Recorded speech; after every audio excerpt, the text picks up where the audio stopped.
Alors, je vais pas épiloguer là-dessus, mais quand même introduire par rapport au petit message que j'ai envoyé à beaucoup de gens sur la responsabilité du bonheur et dans quelle mesure on doit faire dépendre son bonheur des autres, que ce soit son mari.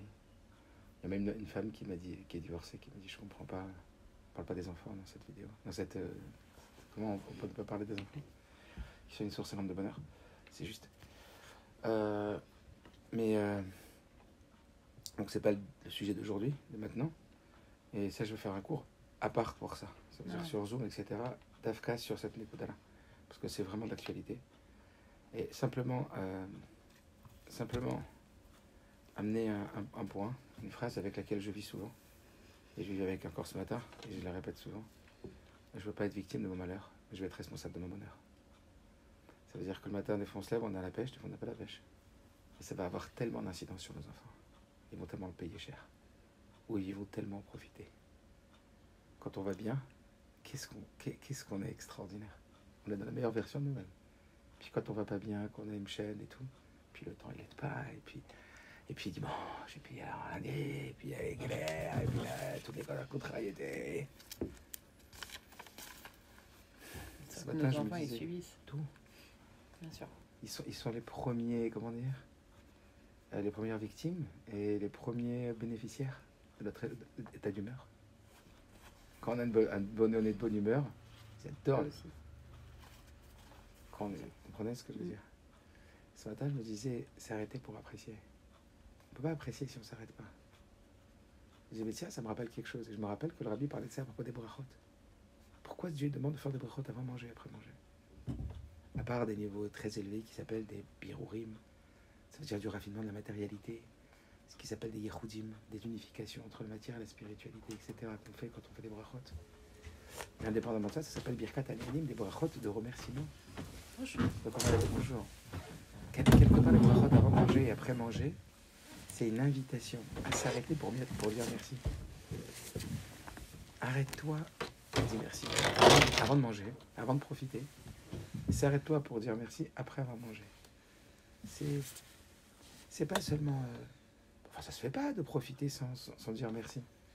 D'accord? Quand on te donne quelque chose, je vous ai donné un café, vous voulez un café? Non, merci. Voilà, il dit merci. Quand je vous ai servi le café, moi, il dit merci. Quand je vous ai demandé, est-ce que vous voulez un café? Vous me dit oui, merci. Ça veut dire c'est gentil de penser à mon bien-être. Et ben, le merci, il n'est pas seulement... J'ai fait un cours sur le merci, c'est pas seulement là maintenant. Le merci, il n'est pas seulement gratifiant pour celui qui fait la tâche et qui va lui donner encore plus envie de faire la tâche. Mais c'est aussi vous sentir aimé, vous sentir valorisé. C'est-à-dire que quand l'enfant il dit merci, c'est oh, je reconnais l'attention que tu as pour moi. Sentir valorisé, sentir apprécié, sentir qu'on fait attention à votre bien-être. Est-ce que vous comprenez ce que je veux dire? Avec toutes les distances, mais vous voyez ce que je veux dire? C'est rachouv. Et donc c'est un peu pour ça, quoi. Pour pouvoir apprécier, il faut s'arrêter. Si on ne s'arrête pas, quelqu'un il gagne beaucoup d'argent, il travaille beaucoup, il a des enfants, mais il est tellement pris dans le flot de toutes les tâches et toutes les responsabilités qui ne font que s'accumuler et que se succéder les uns derrière les autres, qu'il ne profite plus de ce qu'il a. Et donc il n'est pas bien, mais il a une tonne. Hein. Je me dis, mais purée, mais pourquoi tu n'apprécies pas? Tu as tellement de choses, j'arrive pas. Parce que j'ai tellement formaté ma personne à ne pas être dans cet arrêt qui me permet l'appréciation, que pour remettre la machine en marche, il va falloir que je prenne de nouvelles habitudes. Et que je répète à mon cerveau et à mes émotions, tu veux t'arrêter, tu veux apprécier, tu veux avoir un petit exercice le matin de gratitude. C'est petit, le du matin. Mais Rabbi demande qu'on soit très concentré. C'est pour ça que je vous disais, l'impact de notre état d'humeur sur nos enfants est énorme. Donc c'est la raison pour laquelle je disais, par rapport au texto que j'ai envoyé là, je l'ai pas du tout validé ni pas validé, j'ai simplement voulu éveiller des consciences et éveiller des réflexions. Mais quelque part, c'est vrai qu'être responsable de son bonheur, ça a quelque chose d'extraordinaire quand on sait qu'on a plus de pouvoir que ce qu'on pense en avoir. Je pense qu'on est très impuissant parce que si mon mari ne fait pas, si ma femme ne fait pas, si mes enfants ne sont pas, si mes parents n'ont pas été, ne sont toujours pas, ou si c'est à cause de... Tu comprends? Tu cherches à cause de... Tu cherches à punir. Et pourquoi? Parce que tu souffres, c'est pas méchant, c'est vrai, c'est à cause de mes parents, ou c'est à cause de mon mari, ou c'est à cause de mes enfants. C'est cause de mon travail. Cherche pas des à cause de. Cherche plutôt autrement. Comment au-delà de tout ça, je pourrais faire que. Comment au-delà de tout ça, je pourrais faire que. Comment avec tout, comment je me lève ce matin, avec la rema, avec la rasra, avec le balagan, avec la charge émotionnelle et mentale qui est remplie de notre passé, de tout ce qui est. Comment tu pourrais faire pour sortir ton épingle du jeu? Comment tu pourrais être un petit peu plus responsable de ton bonheur? C'est un travail, ça, de tous les jours. Qu'est-ce que tu pourrais faire un petit peu pour aller mieux? Mais tu sais comment ça va briller sur tes enfants? Tu sais comment tes enfants, ils vont avoir une maman sympathique. Qui est différent, bah oui. Ils vont avoir une maman agréable. C'est comme au travail, tu as quelqu'un qui arrive tous les jours à l'émission. Toi, tu es employé, ton patron, tous les jours, il arrive à l'émission. Tu n'as pas envie d'aller au boulot. C'est pareil, les enfants, ils n'ont pas envie de te voir le matin. Encore maman, elle va crier sur ma chambre. Encore maman, elle va crier sur mes chaussures. Encore elle va crier sur ma façon de m'habiller. Ouais, mais ça n'a rien à voir avec le bonheur. Quand Bien même. sûr. Crier sur... Non, mais crier parce qu'elle fait pas ce qu'on lui demande et tout. Madame Ça a rien à Haroche, tu ne réagis jamais pareil quand tu es de bonne composition, même quand il y a quelque chose qui te contrarie, que quand tu es déjà surchargé et que le vase il est rempli et qu'il te rajoute une goutte. Non, mais parfois je suis de bonne humeur et puis après, quelqu'un fait un truc qui m'énerve. Ouais. Et ben, même si je suis de bonne humeur, je vais m'énerver sur le coup et ça va m'énerver. Bon, après, je redeviens normal. Mais je vais être quand même... Très bien. À ce moment-là, je vais m'énerver contre la Très personne bien. qui Mais m'a je fait pose la chier. question. Est-ce que le fait qu'un matin vous leviez de grande bonne humeur, c'est le fiançailles de votre frère, et que tout va bien, et que vous êtes super content, et que votre papa il va bien, et vous savourez plein de choses, et votre fille fait quelque chose de contrariant. Deuxième situation, vous vous levez, c'est la rasera, c'est le jour où votre père il doit se faire opérer, vous êtes angoissé, vous êtes chauffé avec votre mari la veille, il y a des galères avec l'appartement, et votre fille elle fait la même chose. Ouais, c'est sûr que l'intensité de la voix... Ah mais ça n'a rien à voir. Ça n'aborde pas des choses du tout pareilles. Ça ne veut pas dire que tu ne vas pas t'énerver. Je ne suis pas en train de dire que c'est, comment on appelle ça, que c'est une solution qui peut permettre de ne pas travailler sur soi, même au moment où il peut y avoir une contrariété. Je dis que l'état d'humeur générale ou l'état d'âme général va avoir un effet très important sur la facilité qu'on va avoir à travailler sur nous à ce moment-là. Tu vois, quand par exemple, tu te serais énervé, hein, on n'a pas dit de ne pas dire les choses. On n'est pas en train de dire de ne pas dire les choses. On dit de les dire intelligemment et de les dire de façon constructive et non pas destructive. Mais quand tu es bien dans ta peau, tu vas bien. Même quand tu es fatigué, quand tu es en forme. Allez, quand tu as mal dormi la nuit ou que tu n'as pas beaucoup dormi, tu vois comment on n'arrive pas à travailler sur toi. Comment on a beaucoup plus de limites dans les marges de manœuvre, de modification de comportement et d'enthousiasme, de changer son comportement et d'évoluer, et de s'améliorer, être de meilleure qualité. Quand on a fait une bonne nuit, qu'on a bien dormi, bon, combien de fois ça m'arrive? Je sais que je suis pas bien, je dis je vais dormir parce que je me connais. Bon, après ça dépend des natures, mais je suis pas bien, je vais pas être de bonne qualité, ni pour ma femme, ni pour mes enfants. Donc au mieux que j'aille dormir tôt, ouais mais j'aime pas dormir tôt, c'est du Beatlesman, je pourrais étudier, je m'en fous. Attends, je sais que je serai de meilleure composition. Vous savez, quand on est en forme, on a beaucoup plus de marge de manœuvre sur nos états émotionnels, sur notre, comprenez, sur la patience, sur l'acceptation, sur la résilience, sur les efforts. Est-ce que vous comprenez ou pas? Donc bien sûr que notre bien-être joue sur le comportement des autres. Et donc quelque part créer de l'autonomie, ou plutôt prendre conscience du degré d'autonomie qu'on a. Parce que des fois on se laisse aller en disant avec combien de personnes je parle, on dit mais je peux pas être heureux moi dans cette vie. Je peux, d'accord, un petit peu, mais même un petit peu, je peux pas. Ça veut dire qu'il y a une partie effectivement qui ne dépend pas de nous, c'est vrai. Il y a une partie où on a beaucoup plus de pouvoir que ce qu'on se laisse le croire. Et quand on se dit je vais être responsable de mon bonheur et pas victime de mon malheur, c'est-à-dire qu'est-ce que je vais mettre en place ce matin pour être de meilleure constitution. Et les premiers qui vont en bénéficier, c'est mes enfants et mon mari. C'est mon premier cercle. Et quand tu vas partir à l'école, ça peut être la même chose. Est-ce que vous comprenez? Moi, je pense que c'est vachement important. Et s'il est avec la simcha, avec cette avoda de travailler pour être joyeux, c'est toi qui vas décider. Mais pour pouvoir décider, il faut que tu saches que tu as un pouvoir. Tu saches que tu as un choix. Qu'il y a un moment où tu peux agir sur toi. Ah, comment tu vas agir sur toi? Comment je pourrais être responsable d'être heureux? Tiens, je vais me faire un café. Bah tiens, je vais me faire une omelette. Ben tiens, je vais me goûter de musique avant que les enfants... Vous voyez ce que je veux dire? Tiens, je vais penser à quelque chose qui me réjouit. Tiens, je vais mettre en place quelque chose là maintenant, dans mes pensées, ou dans ma parole, ou dans quoi, qui va m'amener du bonheur. Tiens, ben, Je parlais avec ma fille hier, on était dans la voiture. Et elle me disait, j'étais à l'école. C'est parce que je parlais que quand on était à Djerba, au mois d'août, on a découvert des paysages fabuleux. On s'y attendait pas du tout, quoi. C'était un super beau voyage alors qu'on appréhendait et tout.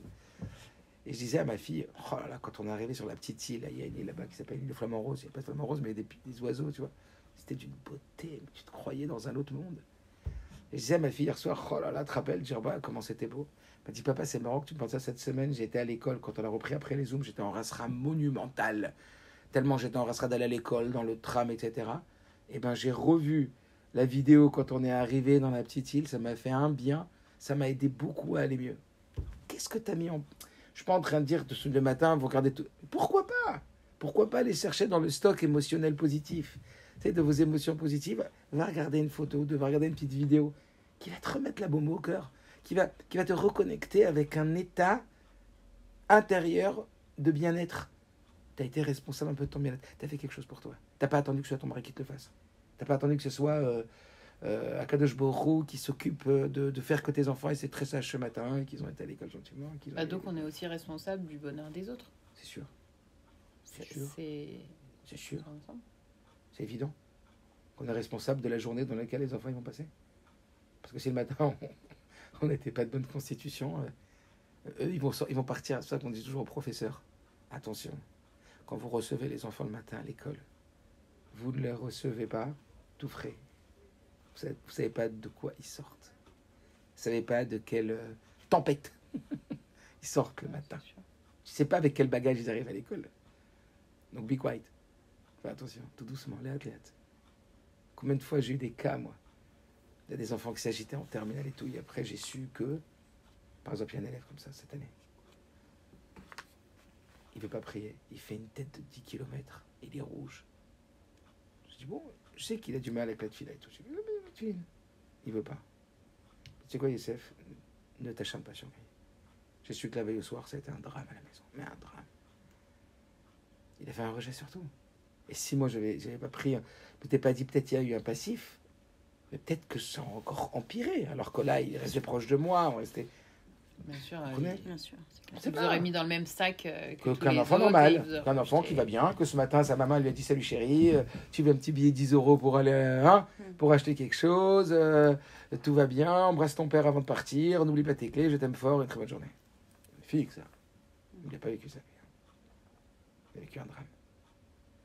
Il arrive à l'école le matin avec un drame dans sa poche, quoi. Enfin dans sa valise. Ça rentre pas dans la poche. Un drame. Donc voilà, c'était juste la petite intro qui me semble vraiment plus qu'importante. Hyper intéressant. Enfin, le sujet, je trouve hyper intéressant. La responsabilité de son état émotionnel. Ok, alors on va reprendre un petit peu ce qu'on avait vu. Et vraiment, ça me paraît, encore une fois, je l'ai relu hier soir. Je vous bien que quand on étudie, j'essaye à la veille au soir au moins de regarder un petit peu. Donc je vais revoir quelques points avec vous. On ne va pas parler longtemps du livre et on va reprendre. Alors nous venons de voir que les sensations accompagnant un acte, lorsque cette association se répète, finissent par être enregistrés par l'esprit comme une partie essentielle et indissociable de l'acte. Il n'y a plus l'action d'un côté et l'ambiance de l'autre côté. Le facteur d'environnement, le cadre émotionnel, mais une fusion des deux domaines. Tu sais, j'ai fait une petite vidéo Shabbat, vendredi. Je devais recevoir un couple. Et juste avant, j'ai fait une sikha. J'ai étudié une sikha comme ça, parce qu'on a pris un peu plus tard à l'école. Et j'ai vu que cette sikha, le rabbi disait, Vakasha Nafshit, c'est une demande personnelle de communiquer sur le Inyan, de parler à table, de comment faire votre Israël. Je dis, mais je m'en fous, je prends mon téléphone, je vais faire une vidéo 2 minutes alors que le couple il devait arriver. Je fais la vidéo et je balance, je m'en fous. Je vois, laisse tomber. Va devant le quai de la Seine là-bas, il fait beau. Il y a la Seine. C'est kiffant pour les gens, etc. J'ai été là-bas.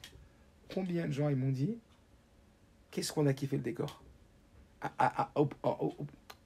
Au point qu'il y en a un qui m'a envoyé. Il m'a dit, j'ai pas vu la vidéo, mais le décor, je kiffe. Je lui ai dit, mais à quoi tu t'attaches? Au sujet ou au décor? Il m'a dit, c'est indissociable pour moi. Je regarde d'abord le décor. C'est-à-dire que si j'avais fait cette vidéo devant des livres comme ça, ou devant quelque chose qui pas forcément y parle et qui est lumineux, etc., eh ben, ça aurait inspiré peut-être beaucoup moins de gens. Pourquoi? Parce qu'on ne dissocie plus l'ambiance du message. Le message s'imprime en fonction de l'ambiance. C'est fou, hein? Non, mais en plus, comme d'habitude, on vous voit pas. Enfin, J'ai fait exprès. voilà. Parce que d'ici, je fais un audio, ça n'aura pas le même effet. Là, du coup, on... Je dis, hop. Mais c'est quoi cette Nekuda-là? Il n'y a plus l'action d'un côté et l'ambiance de l'autre, le cadre émotionnel, mais une fusion des deux domaines en une seule entité. On va tous lier, on l'a déjà dit plusieurs fois, mais on répète parce qu'il faut répéter pour que ça s'imprègne. D'accord? On va tous être marqués par une situation ou un acte, non pas en fonction seulement du contenu du message, mais aussi de l'ambiance dans laquelle le message a été transmis. C'est clair si c'est répétitif? Très bien. On a dit alors qu'est-ce qu'on va faire pour réussir à aider nos enfants? D'un côté, la rue et son flot de désir et de séduction. De l'autre côté, la vie de Torah, de crainte vécue comme un système parfois déprimant de barrières, d'interdits et de mortification. D'un côté, c'est interdit ça, c'est interdit ça, c'est interdit ça. De l'autre côté, tout est permis, tout est kiffant, tout est... Et en plus, ça marche bien avec mon envie, quoi. Ça veut dire que... Ça, je vais le développer cette semaine, mais arriver à dissocier soi-même et apprendre à nos enfants à dissocier entre le monde du bien et du mal et le monde de l'envie. C'est pas parce que j'ai envie que c'est forcément bien. Parce qu'il y a des raccourcis, tu vois. Dès que j'ai envie, c'est que c'est bien. Mais non. Et tu vas apprendre, ça va être un outil que je vais te donner, à arriver à dissocier, à faire la dissociation, la distinction entre l'envie et le bien. Parce que dès qu'on a envie, c'est bien, non? Un diabétique, il peut avoir envie d'un gâteau au sucre. On peut avoir un drogué, il peut avoir envie de se droguer. Et sans aller jusqu'à là, quoi. On peut avoir envie de faire des choses. Donc l'envie, elle n'est pas à valider de façon directe, quoi. Donc ça pour dire que dehors, les envies, elles y vont bon train, quoi. Donc comment faire pour dire non, t'as pas le droit de faire ça, t'as pas le droit de faire ça, t'as pas le droit de faire ça, c'est interdit, t'as pas le droit de faire ça, attention, attention. Et de l'autre côté, offshore, tout est permis, vas-y. Comme tu vois, le bar est ouvert. Alors, donc on avait dit aussi que lors d'un colloque entre des pédagogues et des éducateurs, cette idée qui pourrait se résumer ainsi est dure à entendre, mais malheureusement parfois réelle. Bien des fois, il m'a semblé que le meilleur conseil que nous puissions donner aux parents, ce soit qu'ils renoncent à éduquer. Je peux affirmer sans crainte de me tromper que les enfants qui échouaient particulièrement dans le domaine dans lequel les parents s'étaient spécialement investis et avaient déployé le plus de moyens éducatifs. C'est justement parce que les enfants, ils étouffent et parce qu'on va... on a tellement peur, on est tellement sensible et qu'on a mis tellement le paquet dans le domaine qu'on va étouffer le gosse et qu'on va le dégoûter. En particulier,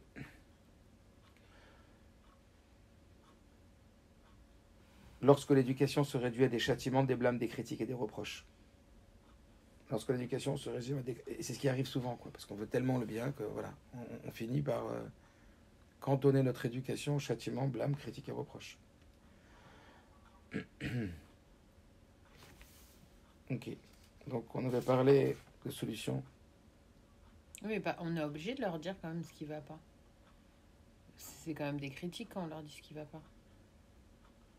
Alors ce qu'on a vu la semaine dernière, vous n'étiez pas là je crois, mais vous avez écouté. Ouais. Eh bien, dire ce qui va, ça va beaucoup plus les aider à réparer ce qui va pas que de dire ce qui va pas.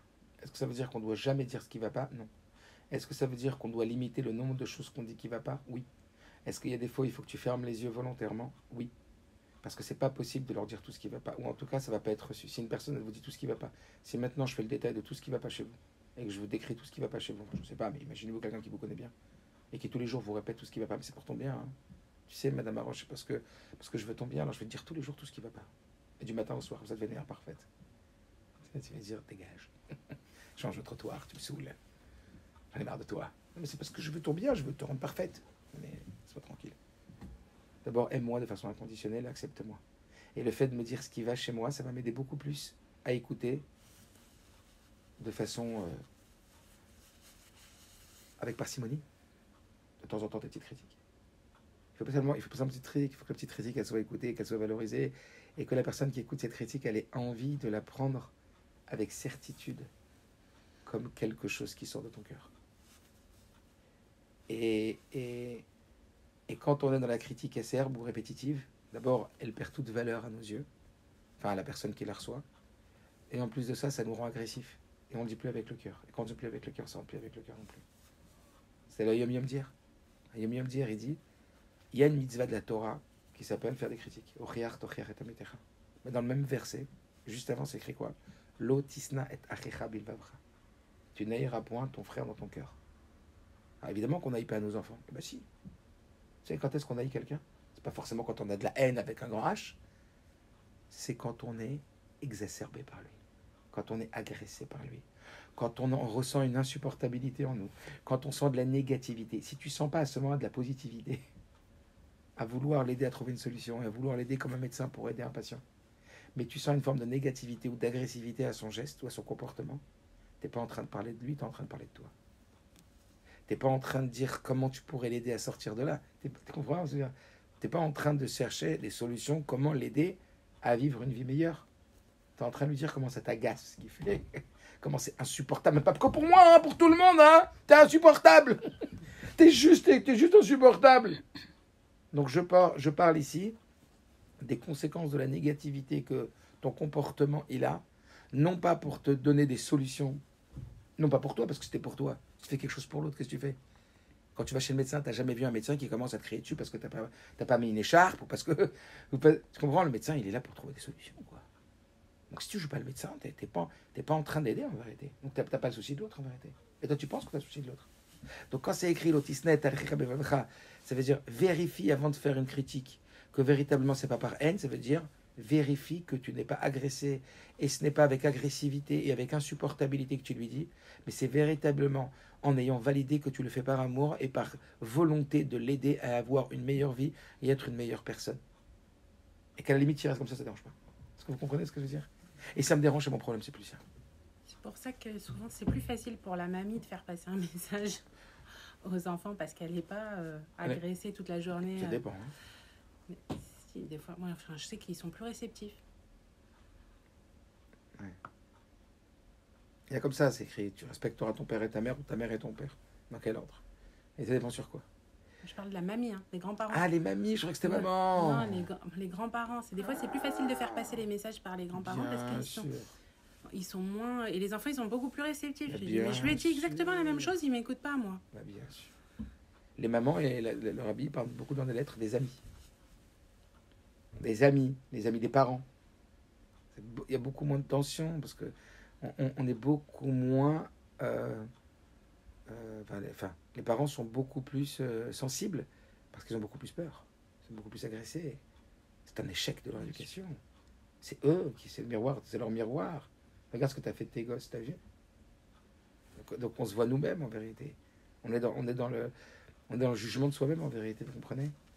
Et puis on est dans l'insupportabilité. Mais comment, avec tout ce que je fais pour eux, comment ils peuvent se comporter comme ça? Il y a plein de calculs, quoi. Ok.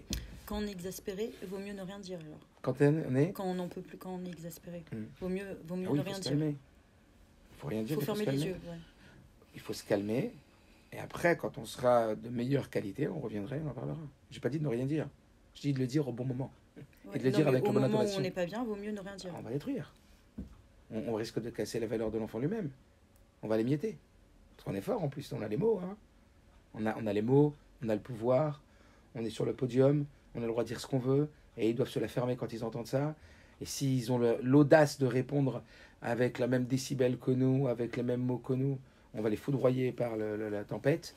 Que de quel droit tu me parles comme ça? Et lui, il n'a pas le droit de dire de quel droit tu me parles comme ça. Mais lui, il a peut-être aussi le droit au respect. J'ai pas dit qu'il avait le droit de nous répondre. Mais peut-être que lui, il a le droit aussi au respect. Peut-être que lui aussi, il a le droit à avoir la même considération que tu donnerais à qui que ce soit qui est à ta hauteur. Mais seulement nous, on est tellement pris dans notre élan et on est tellement noyé dans notre angoisse à l'intérieur de nous, dans notre stress ou dans notre souci de vouloir absolument lui dire qu'il a mal fait et éveiller sa conscience sur son mal, etc. Parce qu'on est touché personnellement, parce qu'on connaît toutes ces raisons-là, et qui fait qu'on en oublie de penser à l'enfant. On n'est plus là à penser à l'enfant pour lui. On n'est pas en train de chercher comme si on a dit tout à l'heure, on était un médecin, on a mis une blouse blanche, on avait pris du recul, qu'est-ce que je pourrais faire pour l'aider là? Ça va pas. C'est-à-dire vraiment prendre le problème par la main. C'est pas l'enfant roi. C'est pas le laisser continuer à avoir un comportement qui convient pas. Mais qu'est-ce que je vais mettre en place? Mais qu'est-ce que je vais mettre en place? C'est pas comme dans le business. Tu vois que tu as un problème, tu peux te demander qu'est-ce que je vais mettre en place pour arranger mon business. Ok. Il est possible, évidemment, tout en respectant ces principes, de présenter... Alors, une seconde. Donc, voilà. Donc, il dit, la solution, ça serait quoi? On l'a vu plusieurs fois, mais encore une fois, on le répète. L'application pratique de cette définition implique l'obligation pour le parent de déclencher, de trouver les moyens qui pourraient créer un conditionnement positif dans les secteurs les plus problématiques. Je répète, trouver un conditionnement positif dans les secteurs les plus problématiques. C'est Davka à trouver des conditionnements positifs. Parce que c'est ça qui va lui donner envie de... Alors, il est possible, évidemment, tout en respectant ces principes, de présenter à l'enfant des appâts et des stimulants matériels. Des cadeaux. Ce n'est cependant que le début du chemin. Des solutions de ce type ne sont utiles que pour inciter l'enfant à amorcer de lutte. Elles doivent être suivies d'un complément indispensable, c'est-à-dire la recherche d'un conditionnement positif dans l'acte lui-même. Vous avez entendu quoi là? Il faut trouver des alternatives. Enfin, non. Alternatives? Des motivations. Ouais, des motivations. Ouais. D'accord. Et qu'est-ce qu'on a dit d'autre? Pour lui faire passer le message. Et Le dur message. Surtout quand c'est problématique. Quand c'est quelque chose qui est dur pour lui. Ouais. Qui ne lui parle pas. Et après, qu'est-ce qu'il a dit? Elles doivent être suivies d'un complément indispensable. La recherche d'un conditionnement positif dans l'acte lui-même. Dire ce qui va. C'est ça? Non. La recherche d'un conditionnement positif dans l'acte lui-même. Hier, je cherche à, comme une fois, c'était Shabbat Vachim, à motiver les enfants. Ça, j'ai trouvé la solution pour qu'ils fassent tous Tehillim Shabbat Vachim et qu'ils se mettent tous dans Tehillim. Solution, ils gagnent de l'argent. J'en ai pas d'argent ce Shabbat. Et j'en dis celui que j'ai vu qui a fait bien, etc., il aura un cadeau. Et le cadeau, je l'aurais donné le mois dernier. Et je voyais que tous les Shabbat Vachim, je me battais avec tous les gosses pour qu'ils fassent Tehillim. Je me battais. Hein. C'est-à-dire, c'était une tannée pour moi, j'étais contrarié, mais comment? J'ai dit, bon, allez, trouve la part. Et le mois dernier, j'ai dit la part, voilà. Ceux qui finiront tous à faire Tehillim et ceux qui ont travaillé beaucoup dans Tehillim. Et j'ai fait attention à ce que moi-même, je donne l'argent à chaque enfant, ou le papa donne l'argent, j'appelle papa, j'ai donné l'argent. Cette semaine, j'ai eu aucun effort à faire. Aucun effort à faire. À 8h30, les gosses s'étaient levés. Ils étaient en train de jouer à la maison, je voyais. Ils avaient le sidour en dessous, les jambes, avec le Tehillim ouvert. Aucun effort à faire. Ils sont arrivés à la choule à 19h30, mes enfants, ils m'ont dit, papa, j'ai fait les Tehillim. Yaron, le fils de David, m'a dit, j'étais jusqu'au Sefer Shlishi, je sais qu'il est émet, lui, il dit chaque mot, il fait attention. C'était un olam. Et je l'ai vu prendre aussi. Le matin, ils ne bougeaient pas, ils ont fait la tefila, ils ne s'arrêtaient pas de faire Tehillim. J'ai eu rien besoin de m'énerver, de pousser, de... Pourquoi? Parce qu'à leur âge, tu leur donnes un beau billet, quoi. Tu vois, c'est quelque chose qui les motive. C'est la première étape. Mais si je m'arrête là, et qu'il n'y a pas un conditionnement dans la valeur de l'acte lui-même, c'est-à-dire dans la valeur de ce que c'est que les Tehillim eux-mêmes. Mais si après tu leur racontes pas d'histoire sur Tehillim, tu leur dis pas ce que le rabbi dit sur Tehillim, tu leur montres pas que les Tehillim c'est plus que des scuds, que c'est une puissance, une protection extraordinaire, eh bien ils risquent de s'essouffler sur ces 10 euros, ces 20 euros. Donc il y a la première étape, c'est créer un conditionnement positif à quelque chose qui leur pose problème. En l'occurrence, je comprends que ça peut poser problème. Pour un enfant de lire, ça peut être rébarbatif, etc. Donc, tu mets la carotte, mais tu sais que ça suffit pas. Qu'il va falloir après que sur la route, ou que le soir, ou que n'importe quand, ah oui, tu parles. Et plus qu'expliquer, lui donner quelques éléments qui vont lui permettre à lui d'être l'acteur, vous voyez ce que je veux dire, de la valeur. Ah oui, j'ai entendu une histoire pas sur Tehillim. Alexis qui me parle de l'importance de Tehillim. Ah ouais, moi j'ai entendu. Et quand c'est toi qui le dis, pourquoi que j'ai demandé que à table, chacun il parle d'Avat Israël? Parce que quand c'est toi qui parles, j'ai vu les enfants Shabbat parler d'Avat Israël, j'étais émerveillé. Si j'avais dit, bon les enfants, Dvar Torah, alors Avat Israël, le rabbi dit de parler d'Avat Israël aujourd'hui, et là pendant une demi-heure je débite. On s'endormir les gosses. Mais là je dis, allez, Dov, c'est quoi Avat Israël? Pour toi. Comment tu vas te motiver à faire Avat Israël quand t'as pas envie? Et toi, Mendel, toi Dov, et toi Rivka, et toi Sonia. C'est magnifique. Parce que chacun, il devient parti pris, tu vois. Et donc, c'est ça aussi. Ça veut dire leur raconter des histoires. Vous voyez ce que je veux dire? Pour les enfants, moi, ils voient Torah Box le soir, où il y a des histoires comme ça, que chaque soir, ils voient une histoire, etc. Et bien après, Shabbat, ils me les répètent. Ah ouais, t'as vu cette histoire? T'as vu? Faut remplir le puits. Vous comprenez? Donc, il y a le conditionnement qui vient avant la valeur de l'acte lui-même, à proprement dit, mais il y a après le travail qu'on doit faire pour remplir le sens que tu vas donner à l'acte lui-même. Sans complément, persiste le risque probable que l'enfant reste dans l'incapacité d'accepter et d'intérioriser la valeur positive du comportement. C'est-à-dire que si après, et c'est ça, j'ai envie de dire que c'est ça l'acte éducatif.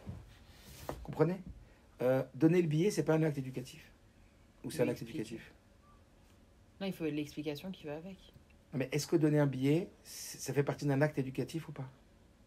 C'est les moyens, je trouve. Pour c'est le chemin ?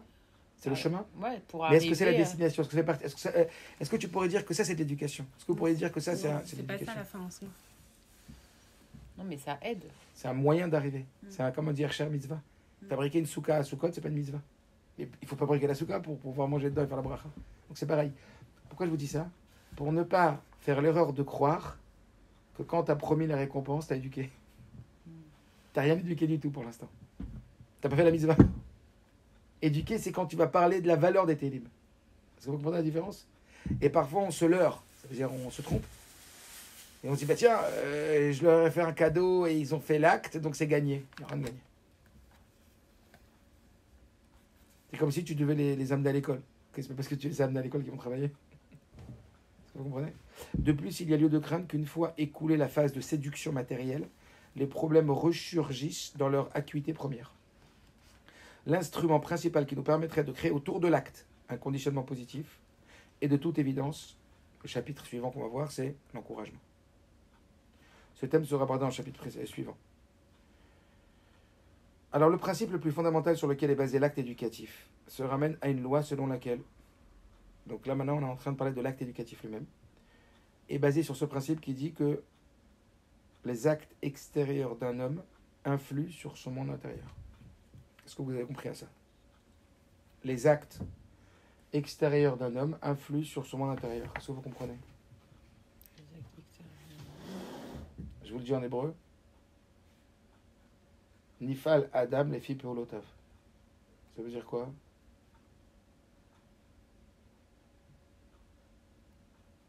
Nifal Adam les filles Peolotav.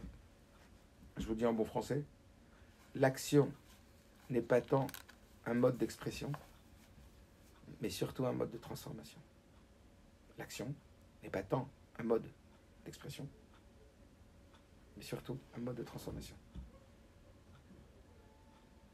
C'est-à-dire que ça va nous aider à le devenir.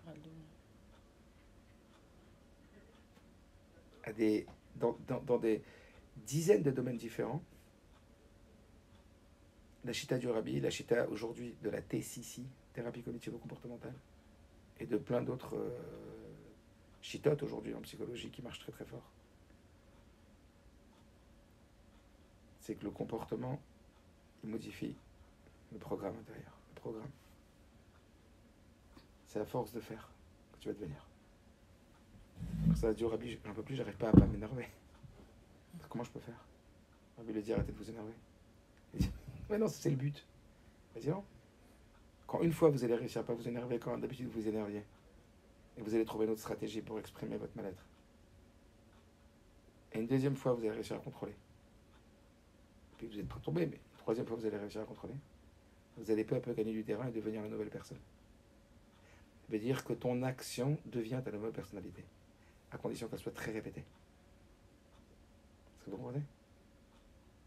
Donc, à une personne qui demande un conseil au maître, au mentor, le plus absolu de la connaissance de l'être et du divin, Rabbi, c'est quoi le meilleur conseil pour ne pas se mettre en colère ?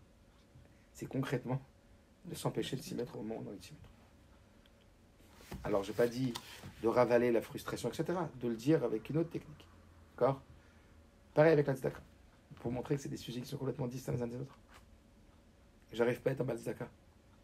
J'ai peur, parce qu'il y a des gens qui ne donnent pas d'argent à la tzedaka, pas parce qu'ils ne sont pas généreux, hein. Ils peuvent donner de leur temps, ils peuvent donner de leurs conseils, mais ils ont des peurs terribles sur l'argent, un manque de sécurité, qui est installé dans leur programmation. Il y a une personne qui dit aujourd'hui, j'aimerais bien être généreux parce que je sais que le seul argent, en vérité, qu'on garde dans sa vie, c'est quoi ? La tzedaka. Parce qu'à la fin de sa vie, on n'est pas enterré avec l'argent, mais on est enterré avec la tzedaka qu'on a fait.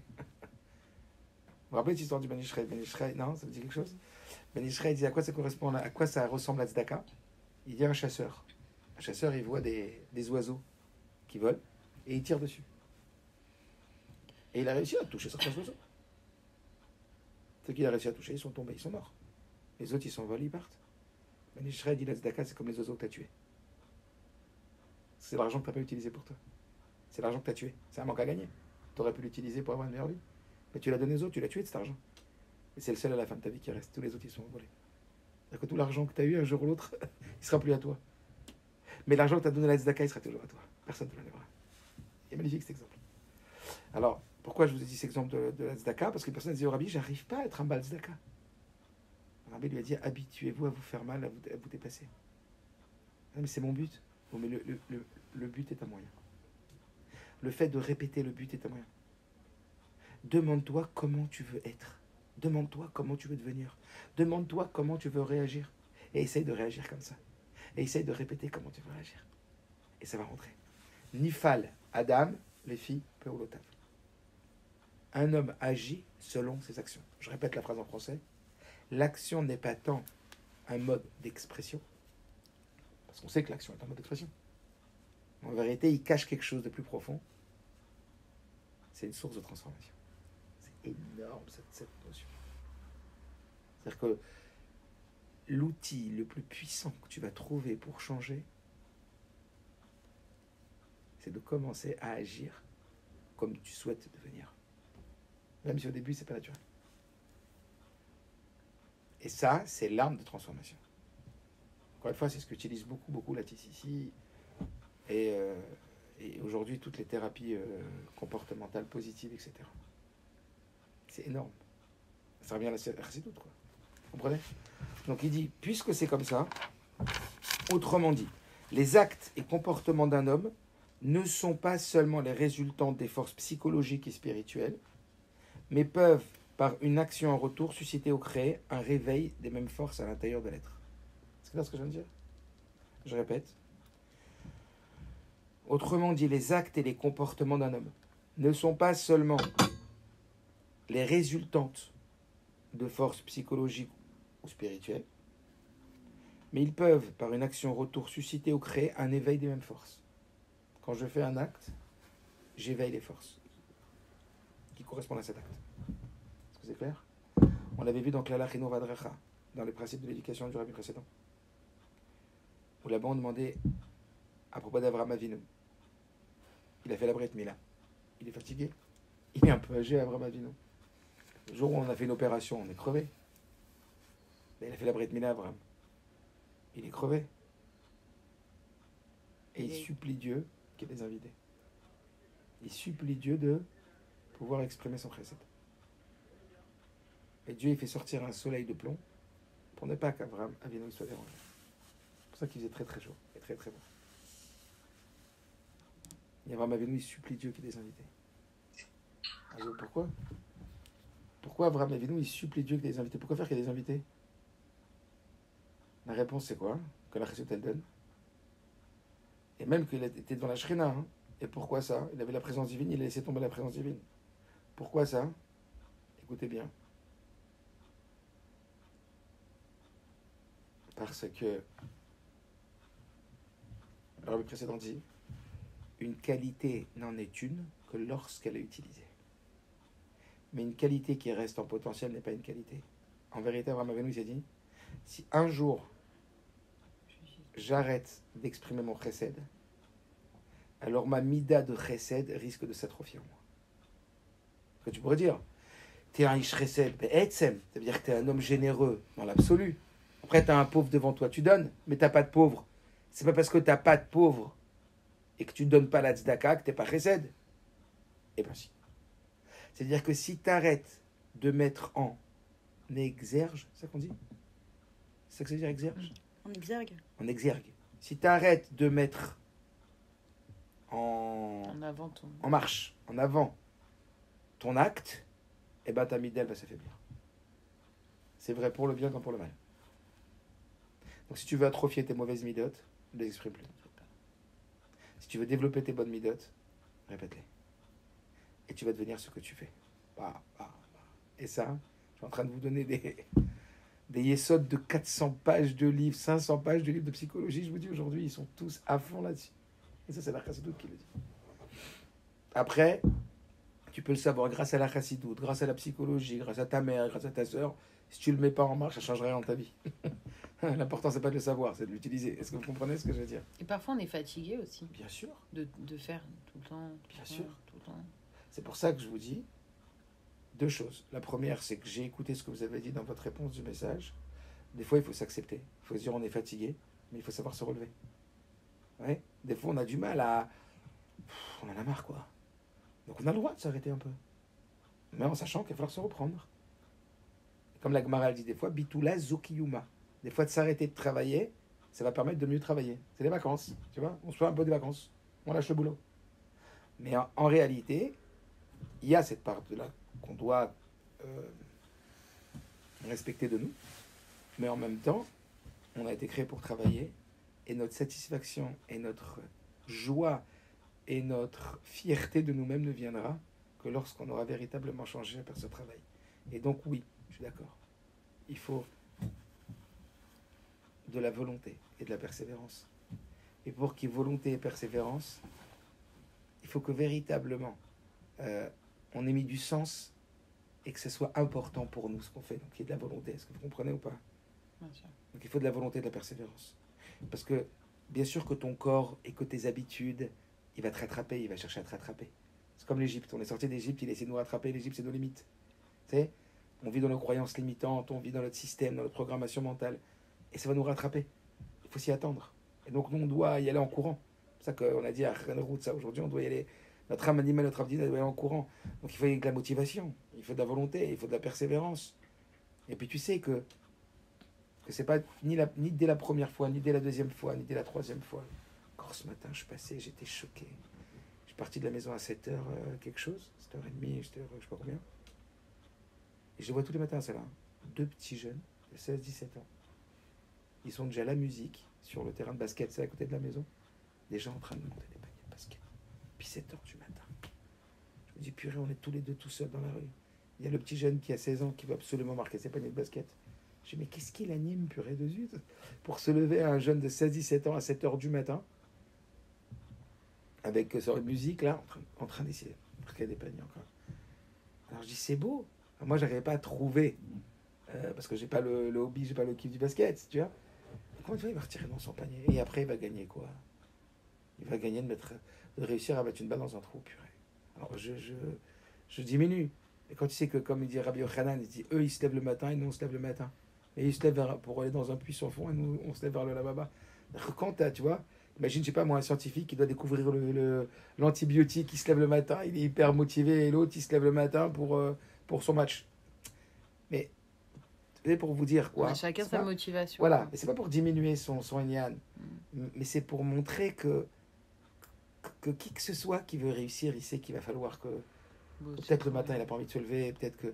Mais il sait, tu vois, un sportif de haut niveau, quelqu'un, il veut réussir, il a la rage de vaincre. Il y a des moments où il va falloir combattre ses envies, quoi. Et peut-être réactiver de la motivation, peut-être réactiver de la persévérance, est-ce que vous comprenez? Donc oui, des fois, on a plein. Ça nous saoule. On a envie de se laisser aller, de se laisser emporter par le courant. Un petit peu, c'est pas grave. On peut permettre une petite marge, pas trop. Parce que si des temps, on veut dire, je suis toujours en vacances, ça va pas le faire. C'est-à-dire même pour notre satisfaction personnelle. Je ne sais pas si vous avez vu le mot que j'ai envoyé ce matin. Il est très fort.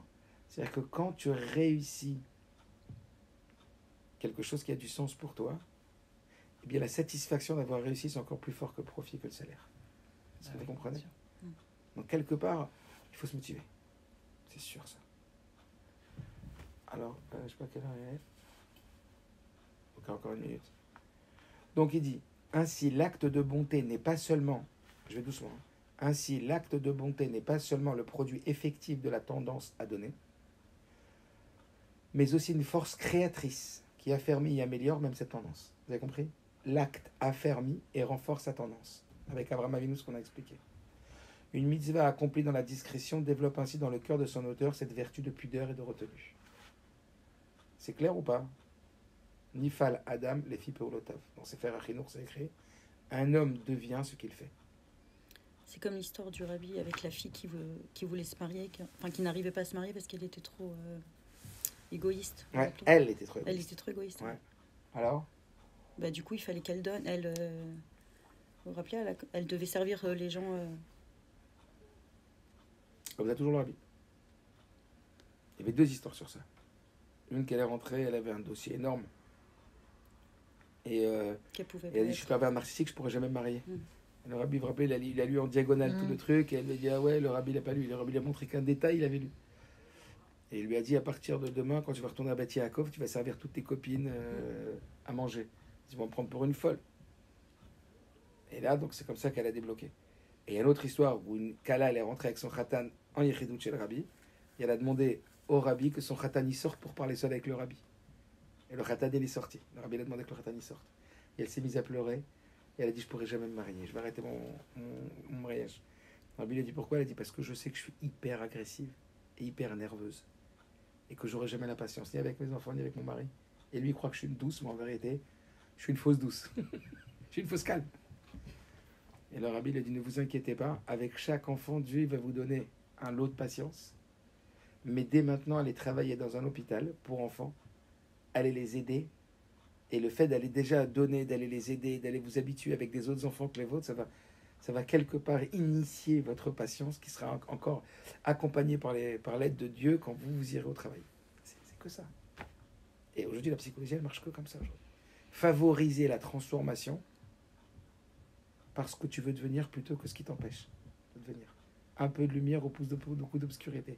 Travaille sur tes avantages et tes inconvénients, tu vas avoir plus d'accessibilité, de facilité. C'est sûr, quand tu as confiance en toi, quand tu sais que tu es capable, quand tu sais que tu réussis, tu vas remonter les manches là où c'est dur.